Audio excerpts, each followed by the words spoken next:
নমস্কার। আপনারা সকলেই জানেন 2016 এসএসসি মামলায় 25,753 জনের চাকরি প্রশ্নের মুখে পড়ে গেছে। এদিকে 2014 টেট মামলায় কি একইভাবে 32,000 শিক্ষক প্রশ্নের মুখে পড়ে যাবেন?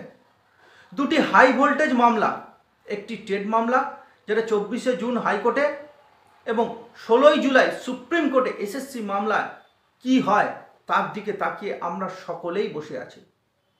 মামলার রায় কি হবে তা তো বিচারপতিরা বলবেন। আইনের পথে চলবে।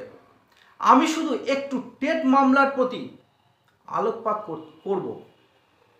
22শে এপ্রিল হাইকোর্টে দেবাংশু বসাকের ডিভিশন বেঞ্চের রায়ে প্রশ্নের মুখে পড়ে যায় 2016 এসএসসি প্যানেল।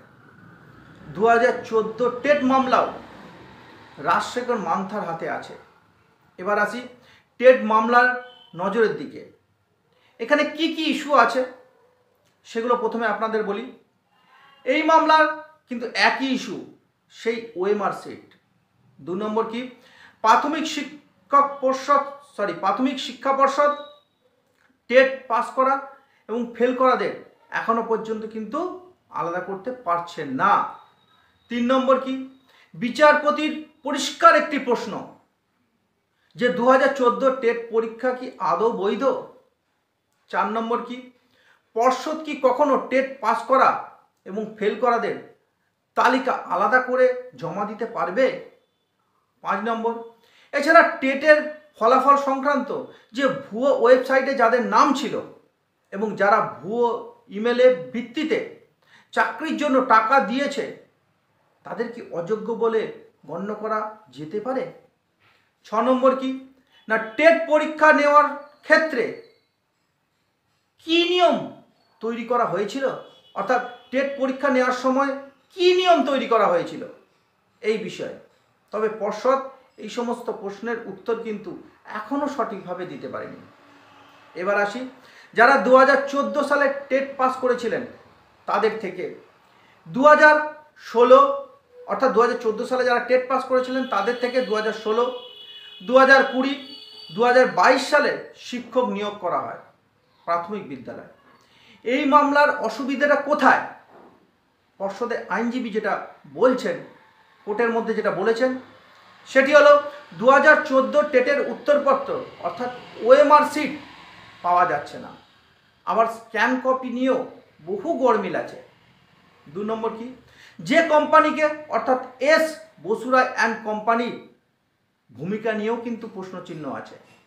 3 নম্বর কি, টেন্ডার ছাড়া কেন এস বসুরায় অ্যান্ড কোম্পানিকে দায়িত্ব দেওয়া হয়েছিল, কিসের ভিত্তিতে এই দায়িত্ব দেওয়া হয়েছিল। যদি আপনাদের মনে থাকে এসএসসির ক্ষেত্রে সেই নাইসা কোম্পানি একইভাবে টেন্ডার দেওয়া হয়েছিল, বিষয়টা কিন্তু একই রকমভাবে তৈরি হয়েছে। 4 নম্বর কি, 2017 সালে পরীক্ষার্থীদের উত্তরপত্রের অর্থাৎ ওএমআরের প্রতিলিপি দেওয়ার সময় শিট বলল পর্ষদ, আবার 2022 সালে তা ডিজিটালাইজ ডাটা বলা হলো।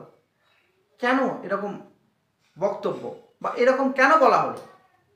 5 নম্বর, সিবিআই তদন্তে যা জানা যাচ্ছে অর্থাৎ যে বেনিয়মগুলো উঠে এসেছে সে বিষয়ে পর্ষদ সঠিক কোনো উত্তর দিতে পারছে না।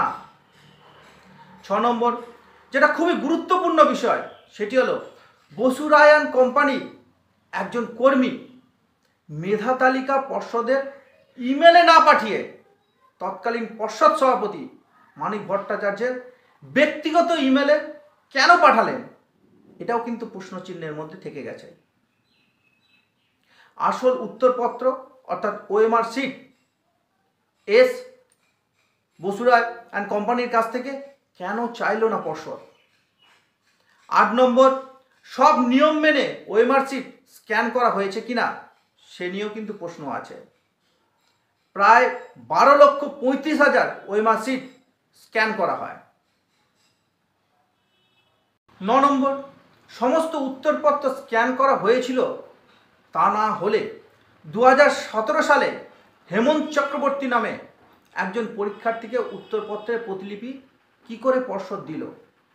কারণ প্রায় 13,000 পরীক্ষার্থীর মধ্য থেকে একজনের উত্তরপত্র বের করা কিন্তু অসম্ভব। এছাড়া প্রথমে 752 জন, আবার বলছি 752 জন পরীক্ষার্থীর ফলাফল প্রথমে স্থগিত রাখা হয়, পরে পাস দেখানো হয়।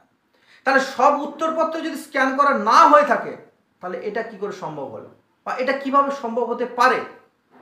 10 নম্বর, বৈধ অবৈধ প্রার্থীদের আলাদা করতে পারেনি পর্ষদ।